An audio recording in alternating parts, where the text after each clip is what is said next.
Hello and welcome everyone to the Warhammer Meta Chasers. This is your weekly live tournament show where we run down the biggest and best tournaments coming up on the weekend. My name is Paul Murphy. I'll be your host this evening. I'm joined by Dustin Henshaw Hello, everyone. and Adam Camilleri. Oh, g'day. As I mentioned, this is a live show. We got folks in the chat. Welcome in the chat. Thank y'all for joining us here. Hey, Steve, you might like one of these events we talk about. Hopefully. Oh, my kid, you're going to like all the events that we talk about here. As normal, Nurgle good to see you. We're going to be talking about three events, three singles events, all within the continental North America this time. A lot of big team events going on out there, but I want to talk about some of these esteemed singles events. Yeah, so we had the choice, which events we were going to cover this weekend. Naturally, we've had a bunch of MFM and little bits and pieces changing. And of course, with team events, they usually have a bit of a load time before list submission. So I wasn't 100% confident they were going to be using the new rules, where I was much more confident with the singles events. So that's where we went for today's show. But yeah, big team events out there in Europe and all over the place. So enjoy. But man, our first event, I am so keen on. Brilliant. Well, single the new meta, new things out there. We've already seen shakeups in some of the top factions, and not necessarily factions that you would not expect to be doing well right out there right now. But it does seem to be even more wide open than it was a couple of weeks ago. And yeah, a lot of people saying that the MFM points changes that came through for CK, IK, DG were not going to be doing enough to really shake up the meta as of yet. But if this singles meta this weekend is anything to go by, I believe they have. They have done a significant enough change to we're seeing. You'll see one of the hashtags, the meta is healing, which is kind of how it feels a little bit out there. Okay, good to see you in chat. Had a little bit of a banter about some other competitive stuff happening out there in the world right there in our Discord. Let's go and jump into it. Going to talk about the three events. Like talk about first one I'm going to bring up is the Bajio Open. I probably butchered that, and I apologize. Look, I said we just roll with it. That is in Santiago de Querétaro, Mexico. 106 players, 6-round event. This may be the largest event we've seen in Mexico. As far as I know, as long as I've been tracking events, this is the biggest event Mexico's ever had. And so this is freaking awesome. And this is why I'm so excited. And when we get to the meta breakdown, you will see like things might be just better south of the border. Like meta-wise. It's pretty freaking good out there. But sorry. Maybe we all need to go down there and play some games in Mexico. I'd be down for sure. Me too. Be sweet. With 6 rounds, 106 players, what are we going to see there? In the Imperial faction, we are going to see 5 Sisters of Battle, 3 Adeptus Mechanicus, 7 Astra Militarum, 2 Grey Knights, and 7 Imperial Knights. Space Marines, there's 9 Adeptus Astartes, 2 Dark Angels, 3 Space Wolves, 5 Blood Angels, 3 Black Templar. Chaos, there's 5 Chaos Space Marines, 3 T-Suns, 4 Death Guard. That's it. Wow. 4 World Eaters, 3 Emperor's Children, 5 Demons, 7 Chaos Knights. The Knights are still very prominent. Xenos, there's 7 Necrons, 2 Orcs, 3 Tau, 1 Votan. Hivemind, there's 7 Tyranids. This is awesome, except no GSC. Oh, well, now I definitely have to go down there. But 7 Tyranids, come on. But 7 Tyranids, like you can't be mad at that. Eldari, there's 1 Drukhari and 7 Eldari. Okay. So take a deep breath. Let's go. Oh boy. Topping it all off is Adeptus Astartes with 9. Then Nids, Necrons, Eldari, Chaos Knights, Imperial Knights, and Astra Militarum all in second with 7. And then Adeptus Sororitas, Blood Angels, Chaos Space Marines, and Demons all tied in third with 5. Wow. That's awesome. That is the equal best faction record that we've had on our podium. It is. And this is only 3 positions on our faction podium. I would not be surprised if the previous 11 placeholder was a 5 podium, because that's what we do for like 200 plus players. We'll do a 5 podium. 11 factions listed. This is incredible. This is as good as it gets. And like, if you take into account that there might be like a Raven Guard, a Salamanders or whatever, not just all Ultramarines in the Adeptus Astartes, there even could be multiple sub factions in that 9 in first position. If I had more time or gave more of a crap, I would have looked at it. That's completely fair. I done a breakdown there. This is still impressive enough as is, though, right? I mean, this shows a bit about how the diversity of the factions being played, and what people think is going to get them there over this 6-round event. And it's interesting, the emissions, one's already been called out in chat. There's no Custodes here. So a very prominent, well taken faction in the rest of the world over that are, admittedly are not doing well in the meta at the moment, but still to have 0 in a 100-player event is quite surprising and might show some geographical nuance. That seems deliberate though, because Custodes, I don't want to say they're an easy army to collect, but they're certainly a low model count. That's one of the things that holds them in there no matter what. Like there are correct. Typically a Custodes players because that's their travel army or whatever. They only need to have one case to do it. So I think it's a conscious omission by the player base there. Yeah, spot on. Very high numbers for Necrons. We said Tyranids already. Eldari's no surprise there, and then the two pack of Knights make no surprise there either. But the next ring under there, 5 Sisters of Battle, so 5 Adeptus Sororitas is quite a surprise. Blood Angels, no surprises there. 5 Chaos Space Marines is very healthy numbers, and then like World Eaters and Emperor's Children with 4. So they're like, is this the first time in since the Death Guard Codex came out they didn't make a top 3? It might be. Maybe it genuinely might be. If it has happened before, it has happened less than 3 times because I would freaking remember. So once, okay. Yeah, maybe it's happened once, one other time, but this is buck wild. And like I said, the meta is healing because look at those numbers. Knights still being taken in healthy numbers on both counts is not a surprise. But they're fun to play with. Like Knights are awesome. The Knights look awesome. They're fun to play with. Sometimes you go on a streak, and also fits that whole I can carry it in one box. Exactly right. They hold that same position as Custodes in the meta. We're like, I don't know what to take, and I got to travel across cities or across states or whatnot. Well, I'll take my smallest army. Which one's better right now? Yeah. Knights is a better take in the meta at the moment than Custodians. I don't think there's much debate about that. Votan having relatively low numbers, only a single player representation, and Drukhari sitting with singles. Apart from that, I don't think there's another army with only a single player. I think everything is 2 or more. That is correct, yeah.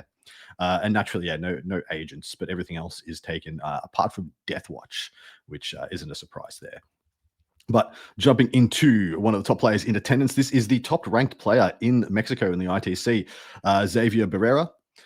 Playing Adeptus Sororitas, lads, which could be why Sisters get a strong look in. We do see when there is like a best in faction level player playing a said faction, making it look really powerful, making it really good. There is a little bit of a groundswell around those players. It's interesting how that happens, but it's consistently in every region, which is cool because maybe they can show the tricks, show the power, show the nuance of these factions.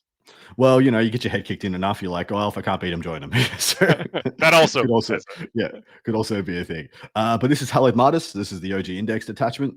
Kicks off with a Cannoness with Saintly Example, Demifuge, which is Kygonal and Stern. That little combo, nice little loan up option there. And a Magifier, Junith, and Morven Vile. 2 Palatines, one of which has through suffering strength, 2x10 Battle Sisters, which is 1 more unit of Battle Sisters than we usually see, 2 Immolators to split them all up with 2 Castigator Battle Tanks, 10 Sacrosants to run around and be a little bit of durability there.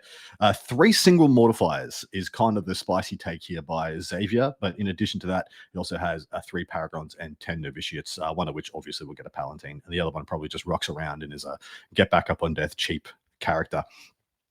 What do we make of this gentleman? Anything there standing out to you guys, apart from obviously the Mortifiers, which I think are very underrated?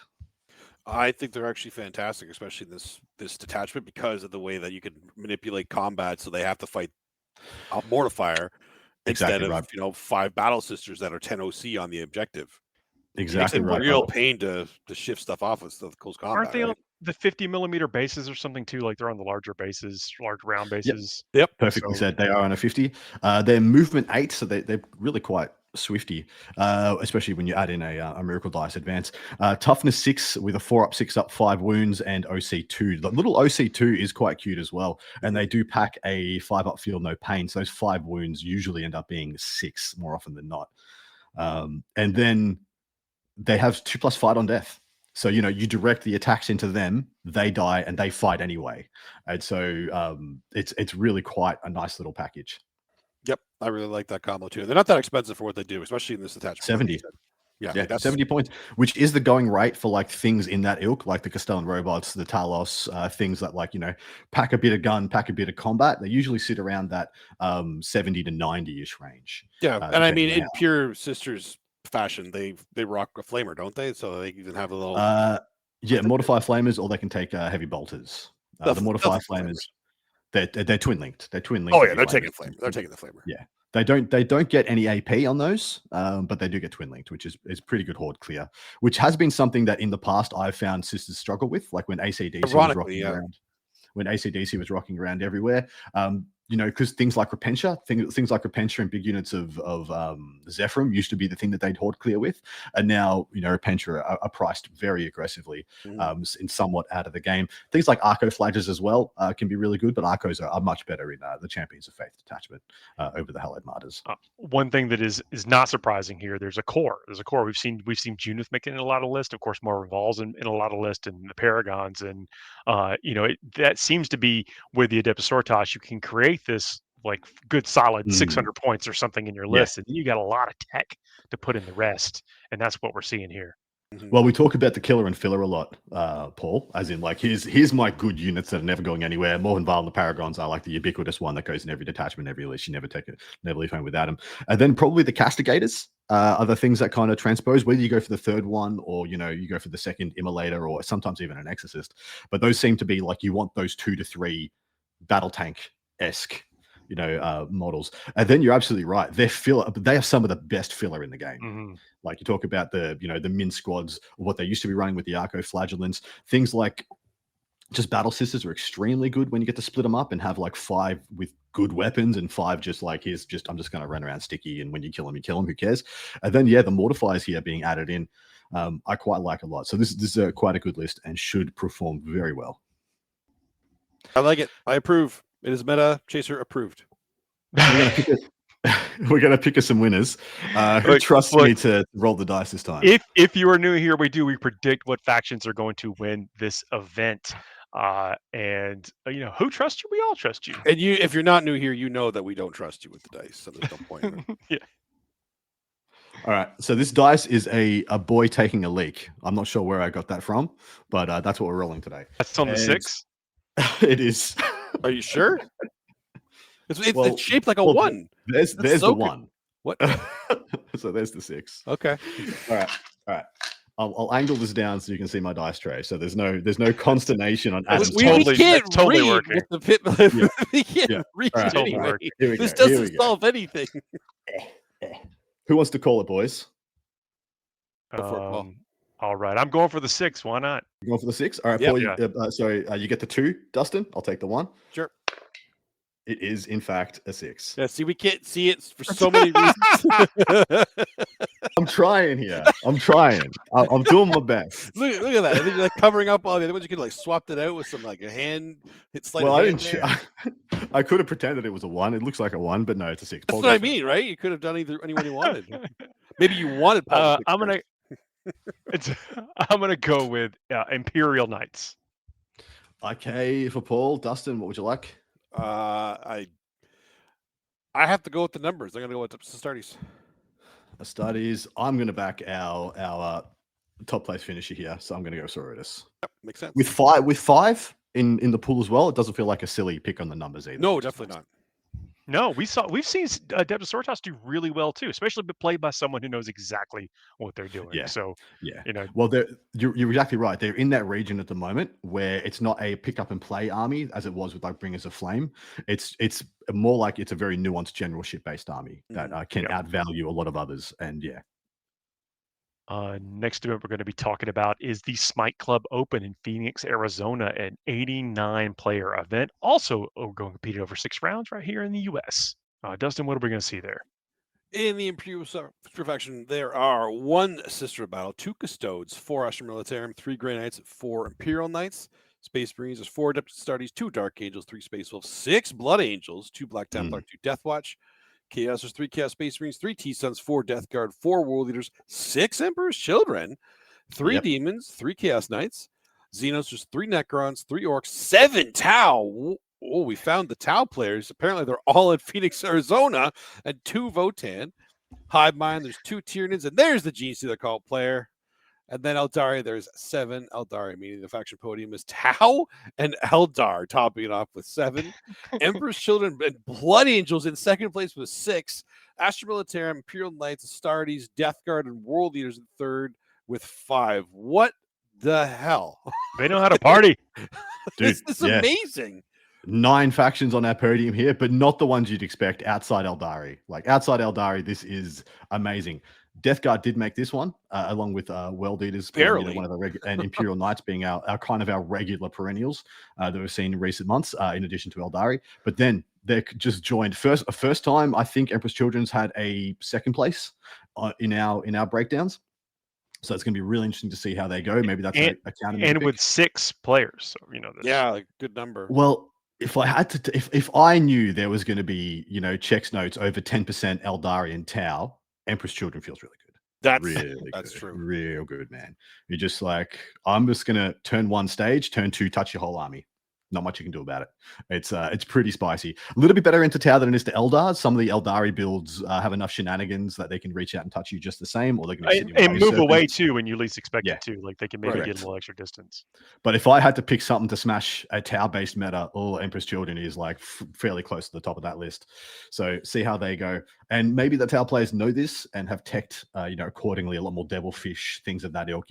10 breaches inside of Devilfish is all you freaking need versus Empress Children as well. You don't need to go like Riptide, Sky Rays, any of that stuff. Just like Fish of Fury will get you through the EC, but who's taking it? Ashamil Time's an interesting pick here, getting into our top, one of our top spots, and Blood Angels, of course. And of course, you can say Blood Angels is similar as like the Empress Children equivalent for doing similar things into this kind of meta. I don't like the way you said that. But you agree. But you agree, right? I will agree. Yeah. You don't like, I don't like the words you put together there, Adam, but I can't. But if that's the balance you're trying to make, and if these players are probably familiar with like terrain setups, like I don't know what the terrain setup they're using, but this seems like some very deliberate choices here, and I love it. Yeah, I would be assuming off the cuff this is Games Workshop terrain. And if that's the case, then yeah, it looks a little better for the firing line armies as well. Only a single Sister of Battle, but 2 Death Watch, which is interesting. So nice to see. They had a decent showing as well by, of course, the King of Death Watch, Mark Attell, over at Nova last weekend as well. Not a bad showing. Now, I think he went X and 1, or was it X and 2? But either way, great showing. And it's very interesting, this Chaos breakdown. So we have minimal, 3s for Chaos Space Marines and Thousand Suns, 4s for Death Guard World Eaters, and 3s for Demons and Chaos Knights. Like Emperor's Children, like more than most of the other two others combined. Is very interesting. And you can say almost exactly the same about Blood Angels in the Space Marine meta here, which is really, not too surprising, but you see the skew that's going on.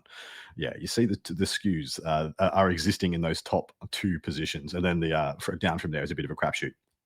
In 3rd place, minimal on the Custodies, no AdMech, and no agents once again here, but no AdMech is actually rare, more rare than not in recent months, which has been good to see for their player base.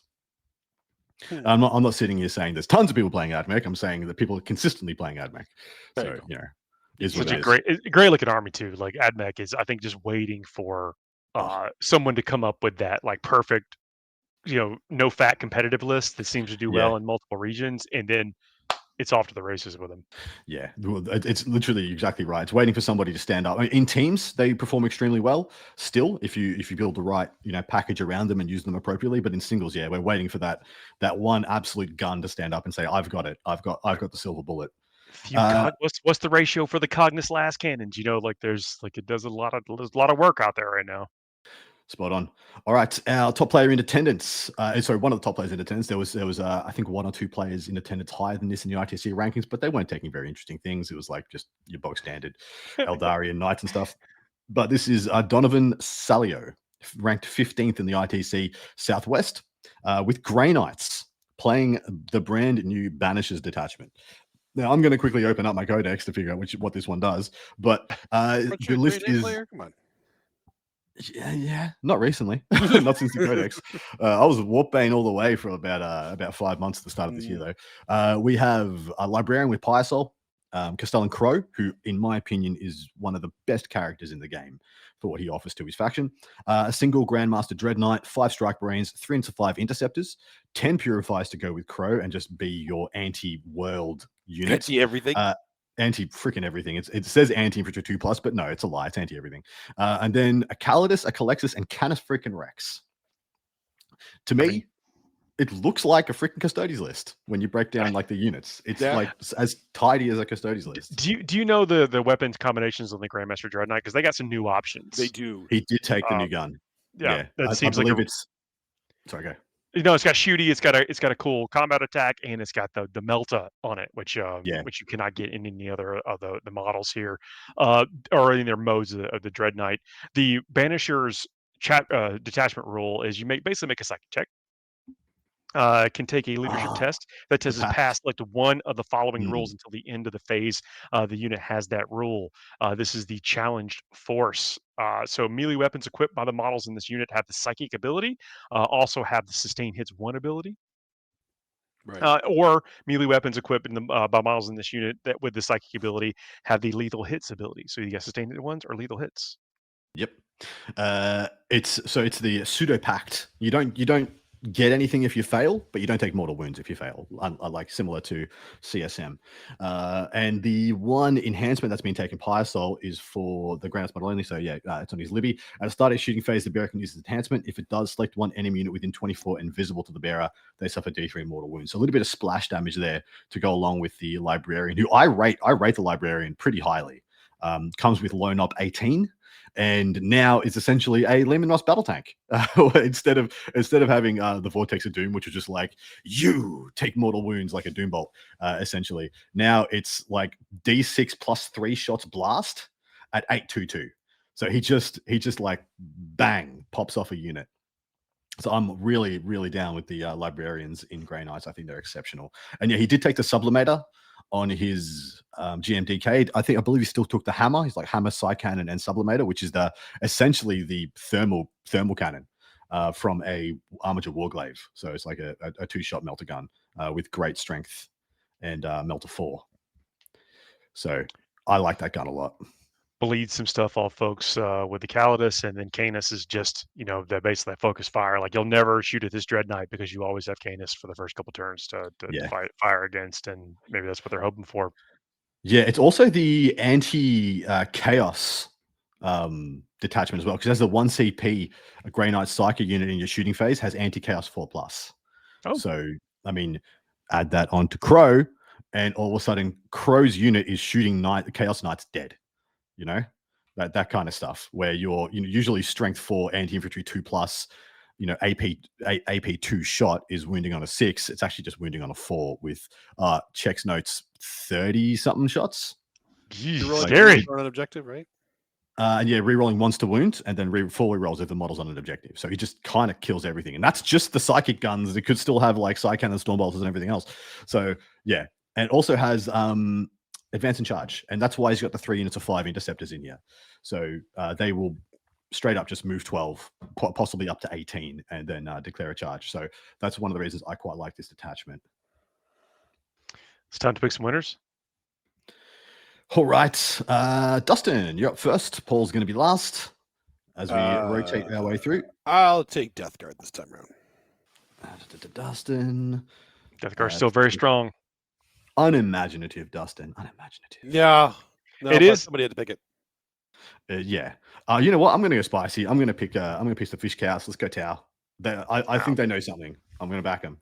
I'm going Eldari. That's that's a solid pick. You bore me both. This is going to be the time of the Eldari again. I think we're seeing a new resurgence. Yeah. And I mean, I say it every episode, but we all called it. All called it. All three of us were just like, we'll check our watches in a month and see if they're still like in the doldrums, so to speak. And it was, we're absolutely correct. Absolutely correct. Next event we're going to be talking about is the Springs Thundercluckers. That's awesome from Colorado Springs, Colorado.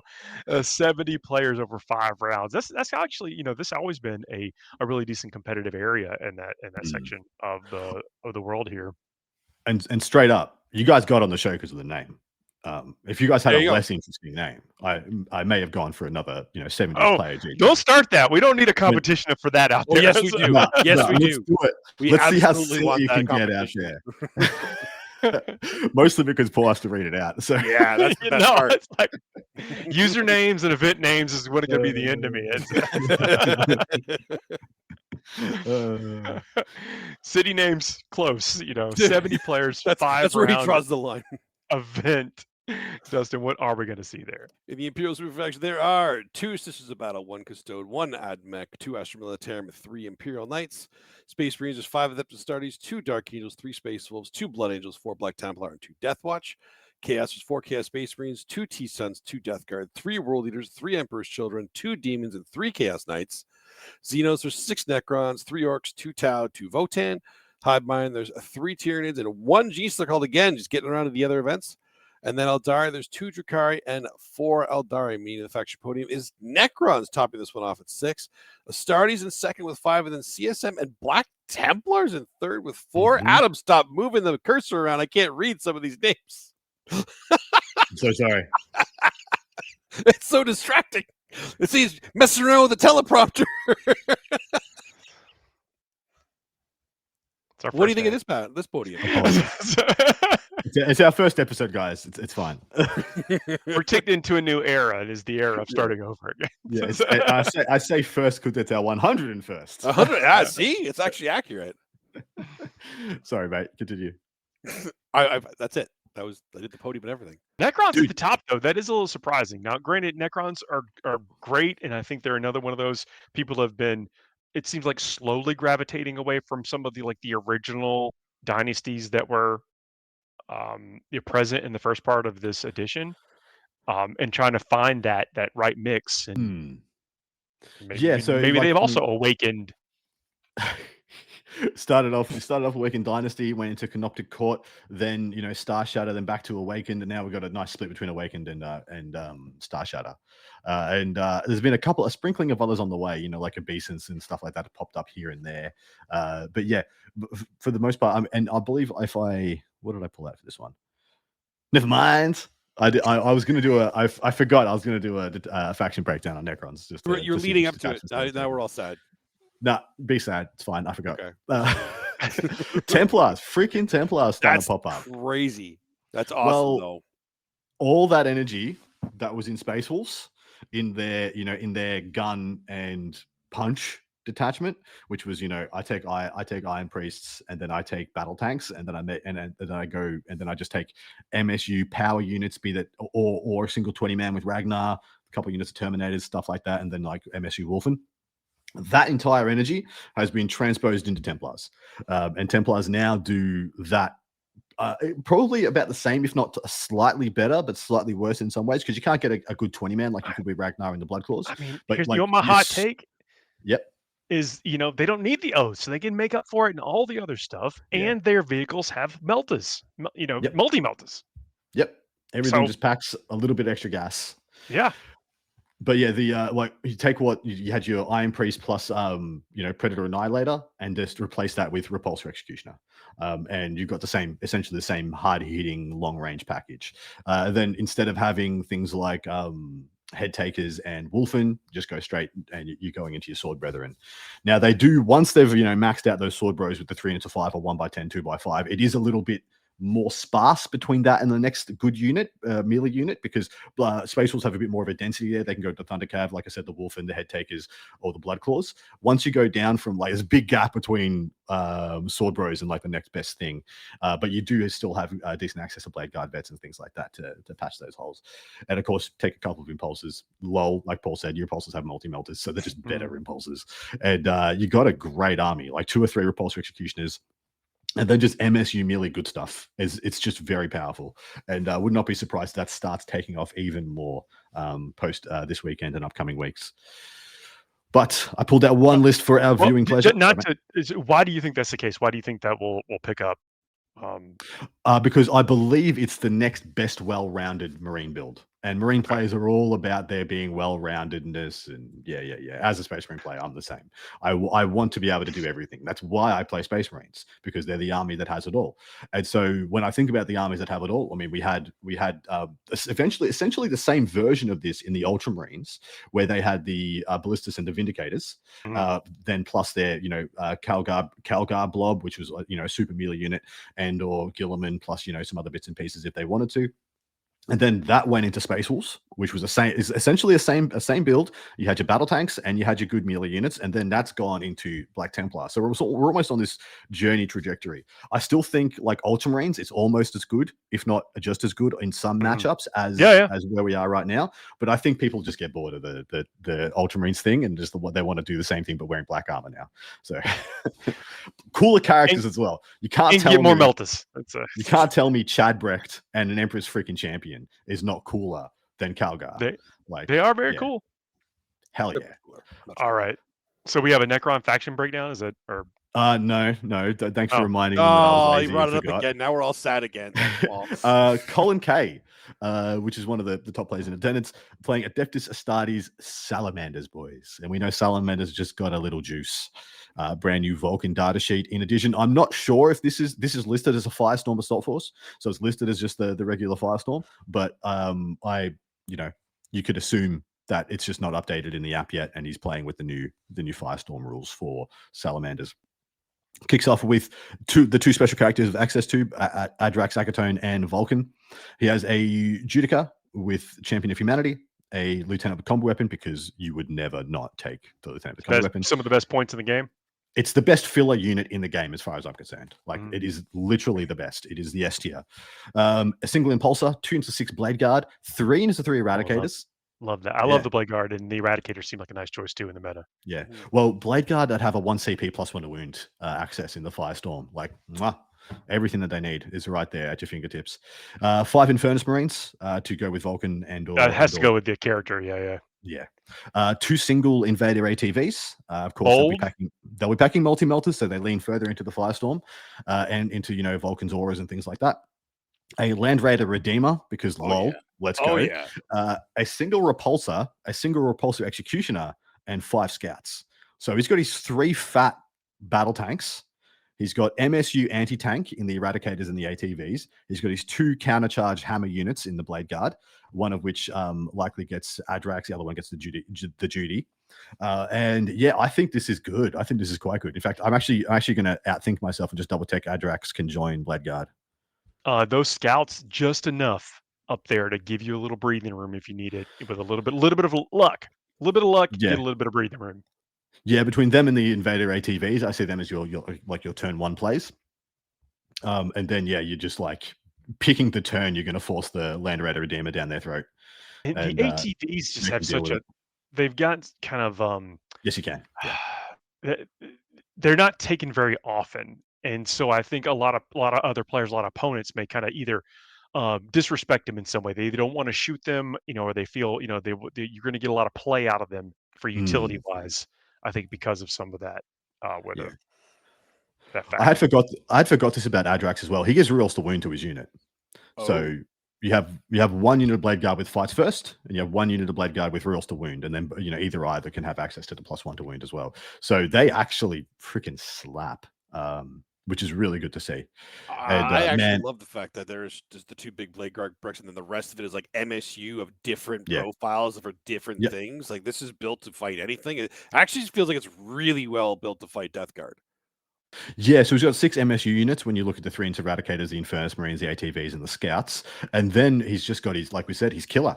3 quality battle tanks. The Repulsor able to do some shenanigans. Of course, the best way I see this is doing is having multiple units of Eradicators in it. Maybe you have 1 in reserve and then 2 units of 3 inside the Repulsor. And then just think about how that plays versus World Eaters, where you just jump out, pop a Forge Fiend, and then they have to try come and kill you, and you get back in. And it's just going to be very good against some armies, really powerful. And then of course the Eradicators have so much ability to get juiced up in the Firestorm as well. Plus Vulcan's buffs. So really cool list. How many folks can go in the Redeemer? That's a 16 nowadays. 12. It's 12. Crusaders though in the 16, so it's 12. Yeah. So that would be probably Vulcan and co. And then you could do the 1 unit of Blade Guard as well. Yeah, which is what I would assume. If not, it's 2 units of Blade Guard. But you could have and then you could have Vulcan and co in the Executioner. That's what I was thinking. If you could, that's what I actually was asking. How many Blade Guard and the characters can you put in that thing? Both. You get both units of Blade Guard in there. Although that's 13. It's 14. Sorry, apologies. So it'd have to be a 7 and a 5, and you don't have a 5. So It could. Do Eradicators take up spot of 2 or 3? Let's have a quick look. Eradicators are don't look at me, man. I'm no Space Marine player. That's the Gravis armor on the Yeah, Eradicators, correct. so that'd probably be. I'd say probably 2, but That's 2, I think. Yeah. So Adeptus Studies Infantry, Jump Pack, Wolfen, Gravis, or Terminator take space of 2. Yeah, Centurions are 3. Yeah. So you could do 2. Yeah, you could do 2 units of Eradicators in the Repulsor or the Redeemer. Nurgle Matt's asking, do we play 40k around here? The answer is yes. Sometimes. I have been known to at times. Yeah. Sometimes. So time to pick some winners. I'm back in Colin. I'm back in. I like that list a lot. Oh, boo earns. Hey, it's my turn. Yeah, how convenient the dice roll. You had your turn. Paul, you're up next. Going with the. I mean, this is seemed like an odd faction podium here. I mean, I guess I got to go with Necrons, right? I got to play the numbers here. I know they're super strong. You are so predictable. I'd already typed it in, Paul. Wow. Take that. Dustin, what would you like, mate? You know what? I'm going to back. I can't. No, I guess I can. Wait. Is it different now? I'm going to go Black Templar. Ooh, nice. Yeah, let's go. They know something. Yeah. Yeah. The Codex of Gotta be Studies the case. approves. It doesn't approve. That is the last event we're covering on this episode, but we have more to do. If you're new here, we do a little silly thing here at this part of the episode where we talk about how cool it would be to leave some 5-star reviews for us and also leave some comments. That's one of the aggregators know to come and hang out with us. So let other people know to come hang out with us. We have an amazing chat community. You also, if you follow us live, come watch live 9 p.m. on Thursdays Eastern time. You get to hang out with some of these cool folks as well. The segment we're about to go into, we call the Fuego Rapido. It's a segment that typically has very little to do with 40k. Sometimes it has a lot to do with 40k. You don't know. Sometimes it does. We give ourselves a topic, and a clock, and then exhaust some interesting things. Are we back to our rankings and ratings for the greatest video games? We are. We're back. Oh yeah. And today is Sandbox video games. I don't know if I'm gonna be good at this. Yeah, you don't seem like a sandbox kind of guy. I'm not really a sandbox kind of game player. I mean, there's open world stuff. Like you calling open world stuff? It's open world stuff, yeah. Yeah. But is that sandbox? Sandbox is like where other people can build in it. Not necessarily. Like GTA. Yeah, not always. Sandbox. Yeah. I'm going to be better at this than I thought. Okay. Also, to be fair, like you said, Paul, like Minecraft is also sandbox. Yes. Yeah. Which, by the way, that's obviously Minecraft has to go on there. Yeah, obviously, was first off the top. Yeah. I don't think any game apart from World of Warcraft has maintained the love of a player base as long as Minecraft has. The children, they yearn for the mines. Do we do World of Warcraft here? Making sure we didn't do it elsewhere. I thought we already added it. How is that a sandbox? Oh, it's in our RPG. We already added Star We got it. Okay. We didn't have enough to do a full MMORPG thing, so we just added WoW to. So GTA, but which GTA? I think you can do 2 GTAs. Sure. Which ones? 3, 5. 3 and 5. I've heard 5 is popular. I've not played it. Yeah, it was Vice City was 3. Yeah. Yes. Vice City was 3. I mean, shout out to City. Was it? I'm gonna say Vice City. Because San Andreas was quite good as well, but I don't think it's as good as 3 or 5. Vice City's better though. Yeah, right? Same. Yeah. Okay. I'm putting GTA Vice City and then GTA 5. Red Dead Redemption. We're doing that one. 120 freaking %. Number 2. Just go straight in. I gotta nominate Disney Infinity. I don't know if y'all have played that. I have actually. It is you use it had one where you needed the model figures to put on the gamepad that teleported those figures into it, and you could level the characters up and build complete open world stuff that people could save on a share. Copied that from out there though. Yeah. I mean, yeah. So there Spyro is didn't some, have didn't have Spider-Man in it, so so there Spyro is some, didn't have Spider-Man in it, so No, it did not. It definitely couldn't. so there is some crossover here in Sandbox, like Skyrim's over here as well. Like some of the Zelda games are in here. So Yes. there is a little bit of crossover. So we're gonna have to duck and dive. Did we So, put Skyrim in? Skyrim our is already in RPGs? RPGs. I Yeah, think so we were can't do that. saving. I think we were saving Zelda for this one Okay. because it's more sandbox. I think. Yeah, I think I agree with that. So what do we think, boys? It's obviously, in my opinion, it's Breath of the Wild or Ocarina, or both. Okay, we got to put through because really, Breath No, of the wait. Wild, I think, had better, like, that was the better graphics. Like, you can't. It's a lot newer though, right? Like It is Ocarina was and it Ocarina was- GameCube, or was it N64? I think that's Ocarina was 64. You don't Yeah, even know what sure. system it was for. What the? Dude, I'm a Sega boy. I only played very random Nintendo games. We were a Sega household. There is a period of like in somewhere between the Nintendo 64 and the Wii. You know, like it seemed to Yeah. kind of blend together a Blurred. bit. Yeah. Okay. Well, well, we did Breath have of a the lot Wild- of years. We did have a lot of years of N64. N64 was around for quite a long time. N64 was, yeah. There's still games for N64 that I've never heard of that I find, and Yeah. there's a reason I've never heard of them. But there was a lot more games that they.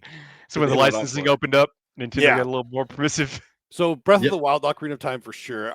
We come on, we have to put Link to the Past in. Link to the Past is so good. I don't would think play- we can do 3. I would play that over Ocarina of Time any day. All right, Really? then This is going to be an unpopular opinion, but I don't think Ocarina of Time aged well. But what Yeah, It didn't. the controls were rough. Yeah. didn't that have the water temple in it or Yes, whatever? it was a water temple. Everyone loves the water temple. Oh yeah, it's everyone's favorite. Yeah, the memes are all about how much people love it. Absolutely. Might be that versus Battletoads. Which game caused the controller to go through a TV first? You could eventually beat the water temple. I don't know anyone who's beat Battletoads. Neither. I know no one. And I tried so hard. Like it would be me and my 3 brothers, and we'd all take turns. Oh, you take All turns. take Okay. Good. trying to. If you're doing 2 players, that will never work. You'll never. No. We figured that out, and we started soloing it.